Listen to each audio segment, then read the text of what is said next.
Les vraies voix qui font bosser la France.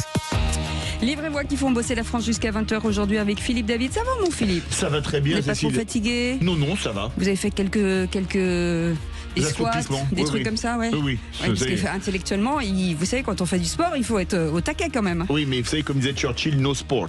Oui, vous allez voir que c'est important quand même. J'en fais quand même un peu. Oui. Ce soir, il y a la Ligue des Champions devant la télé. Le coup de droit, le coup de gauche.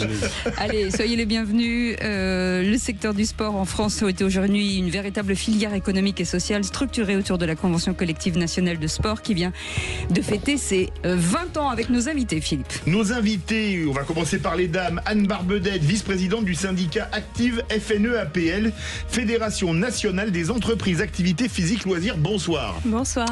Et Guillaume Mortelier, directeur général de Recrea, une entreprise qui gère une centaine de centres aquatiques en France en délégation de services publics, DSP pour les intimes. Bonsoir. Exactement, bonsoir. Et soyez les bienvenus, on est ensemble jusqu'à 20h. Les vraies voix qui font bosser la France. Alors quand on regarde un petit peu le sport en général, c'est une filière qui est quand même très importante, qui regroupe aujourd'hui combien de personnes, si on arrive à les chiffrer? Alors aujourd'hui, le secteur du sport, c'est environ 36 000 entreprises et 200 000 salariés. Ah oui, quand même. Voilà. Donc c'est un secteur très important, 200 000 salariés.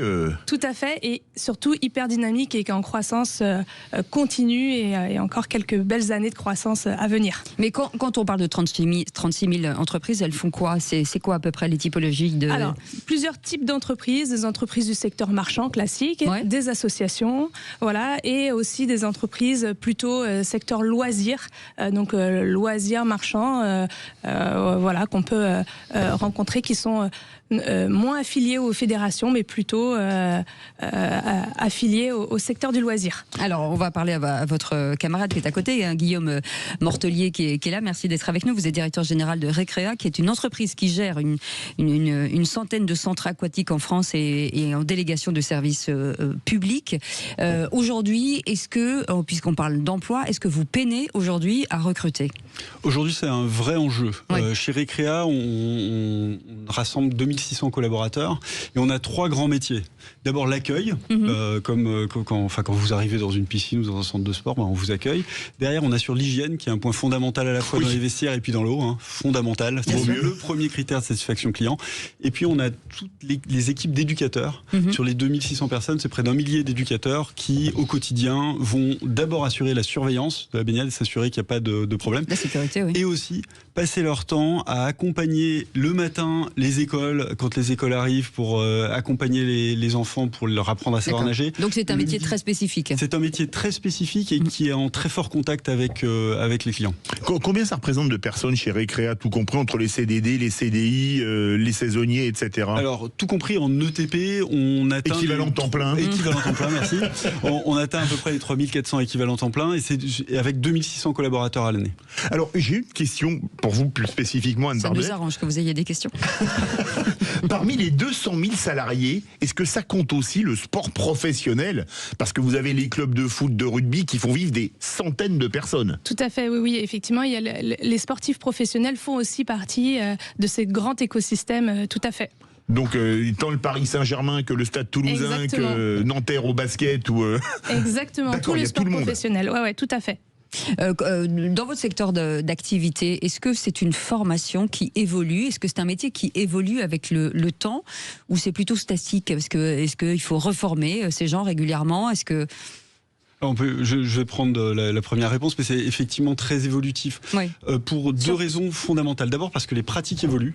On a des nouveaux pratiquants qui arrivent sur le marché. Vous voyez, avant on avait des pratiquants qui cherchaient à faire du sport d'expertise, du sport quasiment pour se faire mal. De plus en plus, on a des personnes jeunes ou plus âgés qui arrivent pour faire du sport pour le bien-être. Et ça nous incite à faire évoluer totalement les pratiques sportives et ce qu'on leur propose.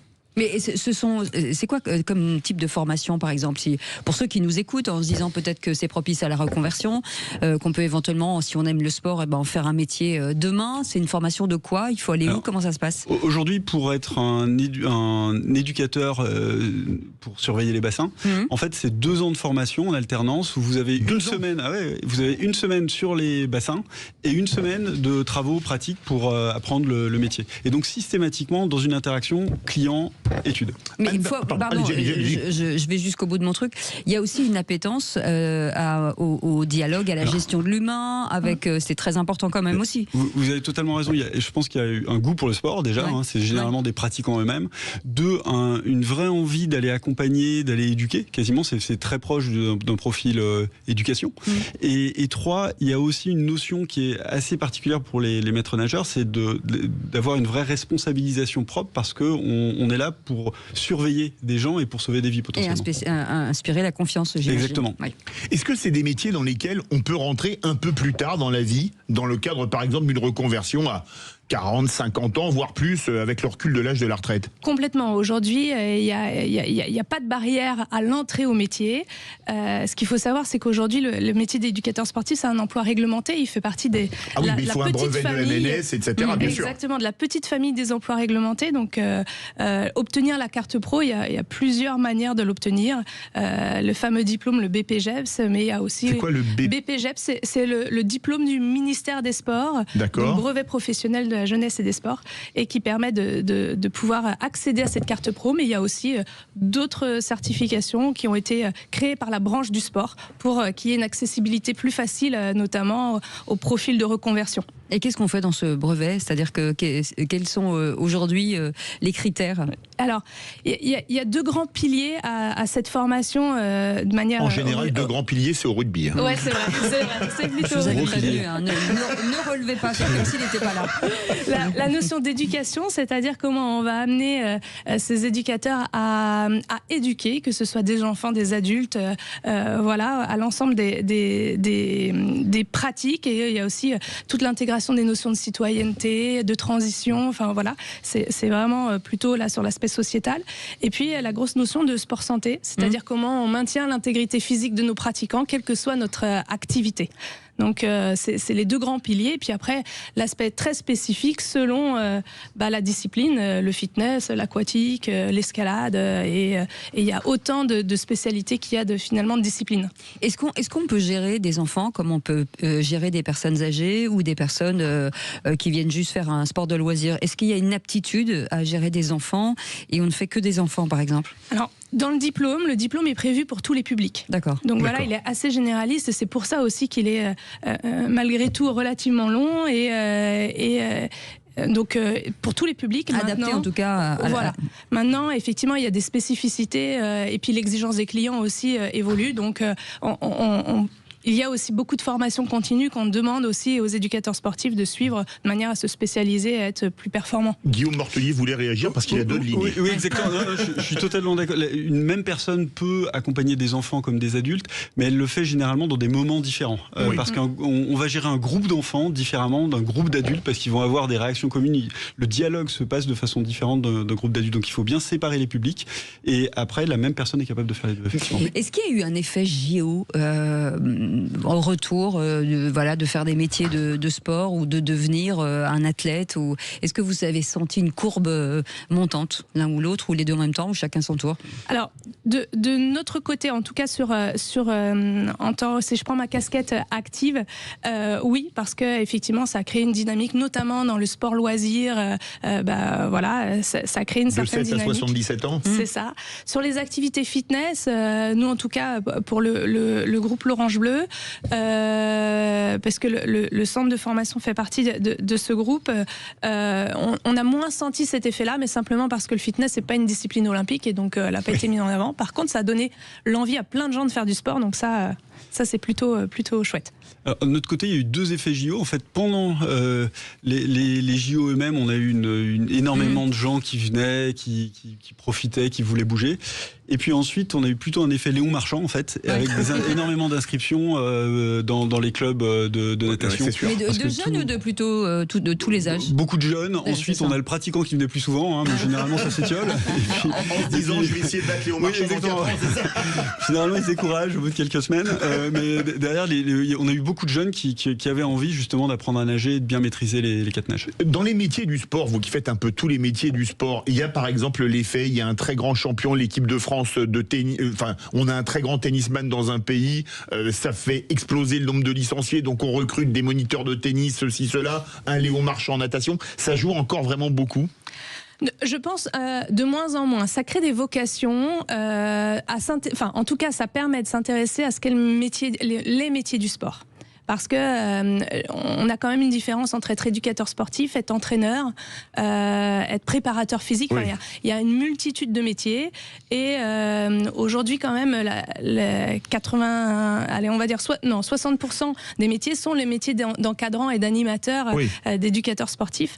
Donc, forcément, ça permet de populariser l'ensemble du secteur. Mais ça fait combien de métiers si on fait des familles de métiers? Alors ça, c'est une très bonne question. Ouais. Il y a énormément de métiers parce qu'aujourd'hui, le secteur est tellement dynamique et tellement innovant qu'il y a des métiers finalement qui se créent tous les jours et c'est tout l'enjeu aussi de permettre la montée en compétences. Lesquels par exemple? Eh bien, alors ça va dépendre des disciplines, des nouvelles disciplines qui peuvent se créer. Je pense là tout de suite à la trottinette. Voilà. Eh bien, encadrant de randonnée à trottinette, c'est pas quelque chose qui existait il y a quelques années. Donc c'est des nouveaux métiers auxquels il faut s'adapter et créer de la compétence en lien. Et puis après, il y a les métiers de la relation client, où là, c'est très fort. En tout cas, nous, le groupe L'Orange Bleu l'a très vite compris, c'était la clé de développer au-delà de l'expertise technique, toute la partie relation client pour accompagner, fidéliser les clients et puis les compétences qui vont aller aussi avec le chef d'entreprise qui va demain ouvrir sa salle et développer son activité de manière individuelle. Allez, vous restez avec nous, on fait une petite pause et on revient dans un instant. On fait 300, pardon, excusez-moi. On revient dans un instant. Mais oui, mais nous, on revient toujours plus fort. À tout de suite. Sud Radio. Sud Radio. Parlons vrai. Parlons vrai. Sud Radio. Parlons. Les vraies voix qui font bosser la France. Les vraies voix qui font bosser la France et qui font bosser Philippe David au niveau des abdominaux, parce que c'est important de le dire, Philippe David. Oui, c'est vrai. Bah oui, mais moi, c'est même pas des tablettes de chocolat, c'est carrément l'usine.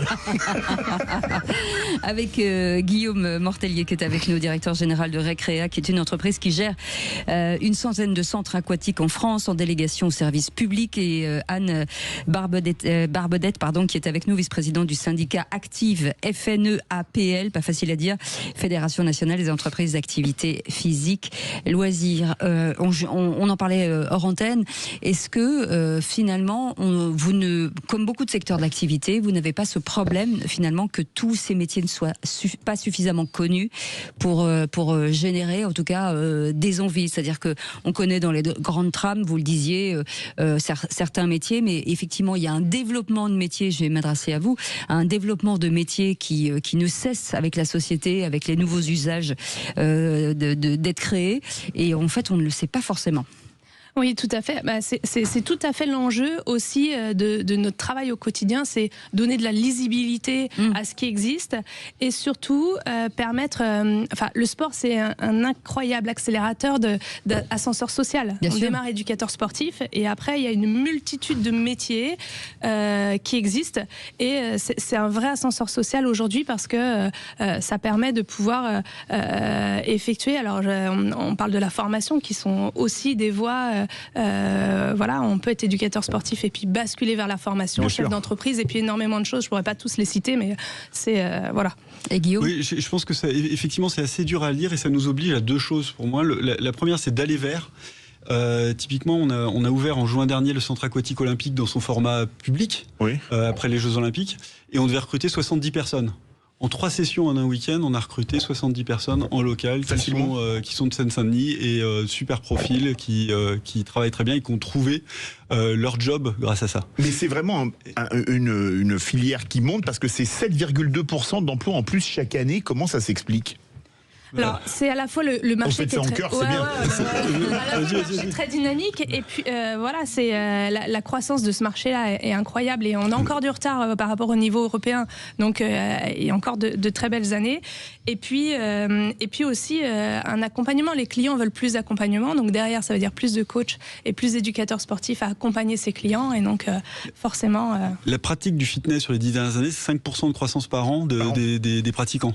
Pareil sur la natation. Donc on est vraiment sur des métiers qui sont de la demande qui est en très forte croissance et du coup la demande d'emploi qui est très forte aussi. Mais il y avait énormément de femmes à la base, mais on a l'impression que les hommes viennent aussi à le fitness par exemple. On se rend compte que finalement c'est pas du tout que féminin, qu'il y a des clients aujourd'hui qui font un petit peu tout, que ce soit les hommes ou les femmes. Ça a changé. Alors, ça aussi. Ça dépend vraiment des activités. Nous en moyenne sur l'aquafitness par exemple, on est à 70% féminin et 30% masculin. Donc ça reste quand même, il y a quand même des créneaux très féminins. Ensuite sur la natation classique, on est très équilibré. Moi, ce qui marque plutôt que la genrification de la pratique, qui est pour moi qui est relativement stable, c'est plutôt l'évolution des âges de la pratique. On a de plus en plus de personnes qui sont plutôt âgées, qui viennent sur ces pratiques, et même des plus jeunes aussi, qui viennent là où avant, c'était à partir de l'adolescence et jusqu'à la quarantaine, on va dire.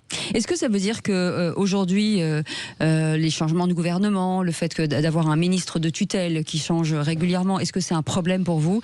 Est-ce que la feuille de route continue quand même dans sa trajectoire ou est-ce que c'est très compliqué et ça cristallise ? Non, alors c'est un vrai problème de lisibilité parce qu'on a affaire quand même à essentiellement des toutes petites entreprises. Donc c'est un sujet de lisibilité. Et puis après, le sujet de l'emploi, c'est aussi la formation, la politique de l'apprentissage qu'on doit soutenir au maximum parce que ce qui a fait évoluer, ce qui a permis de détendre un peu peut-être ces tensions de l'emploi, ça a été aussi l'apprentissage et la manière dont cette politique a été menée. Il faut réussir à la soutenir encore quelques années parce qu'elle est indispensable à notre secteur pour pouvoir maintenir les tensions d'emploi qui vont arriver dans les années à venir. Alors il y a un chiffre qui est impressionnant, 1 euro investi dans le sport égale 13 euros d'économie publique, parce que là ils sont en train de voter le budget de la sécurité sociale. Si vous pouvez donner le tuyau pour le budget de l'État, ils écoutent. Oui, tout à fait, c'est une étude qui est sortie par l'Observatoire des métiers du sport et c'est un chiffre qui nous a marqué parce qu'effectivement on parle souvent de bénéfices directs, mais on évalue mal les bénéfices indirects de l'activité sportive, de la pratique sportive et de tout l'investissement qui peut être fait. Et le 1 euro, 13 euros était un élément très marquant et qui est très bien étayé. Mais comment on passe de 1 à 13 ? Que 1 à 2, 1 à 3, à la rigueur ça va, mais 1 à 13 ça fait quand même beaucoup. Quand on reparle de ces deux enjeux, éducation et santé, on a presque tout dit. Dans l'éducation, il y a l'inclusion, il y a l'accès à la formation, il y a énormément d'éléments qui vont permettre aussi d'avoir un impact sociétal fort, et le média, ça va être le sport. Et puis sur la partie santé, c'est tous les bénéfices de la lutte contre la sédentarité, du bien-être mental, physique. Voilà. Et sur la santé, en fait, les ratios sont assez proches quand vous êtes dans l'industrie et que vous passez de la curation à la prévention. En fait, mais c'est ce qu'on fait fondamentalement. On fait de l'entretien un peu au quotidien qui évite ensuite d'aller sur des maladies longues, chroniques, qui génèrent des coûts énormes pour l'État. Et vous êtes en délégation de services publics, ça vous impose quoi aujourd'hui ? Nous, ça nous impose plusieurs choses. D'abord, on est en partie porteur d'un service public. L'apprentissage de savoir nager, qui est une obligation pour les communes et pour les communautés de communes, sur les enfants de primaire et sur les départements pour les collèges. Et donc nous, on est porteur de cette mission qui fait qu'on est le représentant finalement de ces communes-là auprès du public. Le deuxième point qui est fondamental, et ça rejoint votre question précédente sur l'enjeu de stabilité, c'est que le développement de la natation en France s'est fait par une énorme impulsion du public. C'était notamment le plan 1000 piscines dans les années 60-70 qui a permis de largement développer la pratique de la natation et de lutter contre la noyade. Et l'enjeu aujourd'hui, c'est de maintenir ces équipements et de les renouveler. Or, on a un vrai enjeu d'avoir une visibilité à 10-20 ans, parce que quand vous construisez une piscine, c'est pour 20-30 ans. Et avoir une stabilité politique, c'est fondamental pour ça, justement pour avoir une perspective. Merci beaucoup Guillaume Mortelier d'avoir accepté notre invitation, directeur général de Recrea, qui est une entreprise qui gère une centaine de centres aquatiques en France, en délégation de service public, on vient de le dire. Et vous savez que la première qualité d'un salarié d'un centre aquatique, on leur demande, sachez vous mouiller. Ça c'est... Anne Barbedette, merci beaucoup. Merci à vous. Vice-président, je vous libère parce que je pense que vous en pouvez plus. Vice-présidente du syndicat Active FNE APL, la Fédération nationale des entreprises activités physiques, loisirs, merci. Et puis, comme on l'attendait, Louis, bonsoir. Et bonsoir.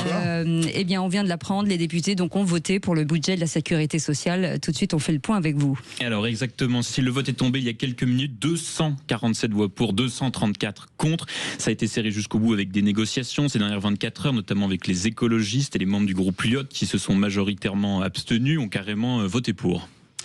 Merci beaucoup. Ah oui, non, j'avais une relance. Mais alors concrètement, il va falloir quoi, ce nouveau budget il va faire quoi, ce nouveau budget de la Sécu, pardon? La mesure la plus forte et la plus concrète, c'est la suspension de la réforme des retraites jusqu'en 2028. Si vous êtes né en 1964, vous pourrez partir 3 mois plus tôt à la retraite, soit 62 ans et 9 mois. Puis on décale ensuite de 3 mois pour chaque année suivante jusqu'à ceux nés en 1969 qui partiront à 64 ans. Eh bien, cette fois-ci, merci beaucoup Louis. Dans un instant, on ne vit pas dans la même France avec Magali Berda, 0826 300 300. On va revenir sur cette les emplois. Non. Et, Madame Macron, Brigitte Macron, justement. Brigitte Macron, oui, voilà, l'affaire de la vidéo exactement. Du côté du théâtre avec Harry Habitant qui fait couler beaucoup d'encre. On va en parler avec Magali Berda et son invité. Vous voulez réagir, bien évidemment, tout se passe comme d'habitude au 0826 300 300. Et nous, on se retrouve demain à partir de 18h et on remercie nos équipes. Merci Aude, merci Maxime, merci Justine, merci Pierre-Yves et merci Antoine. Teasing arrive. Magali Berda arrive pour le teasing. Voilà. Venez mon petit, voilà. Bonjour Magali. Mon petit, c'est ma petite.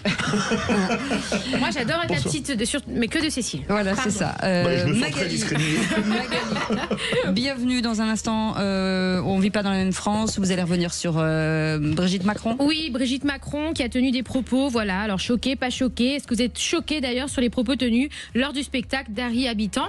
Et on débat avec Fatima Benomar, militante féministe, présidente du collectif Coude à Coude, qui va débattre avec Mathieu Bloch, député de l'Union des droites pour la République du Doubs.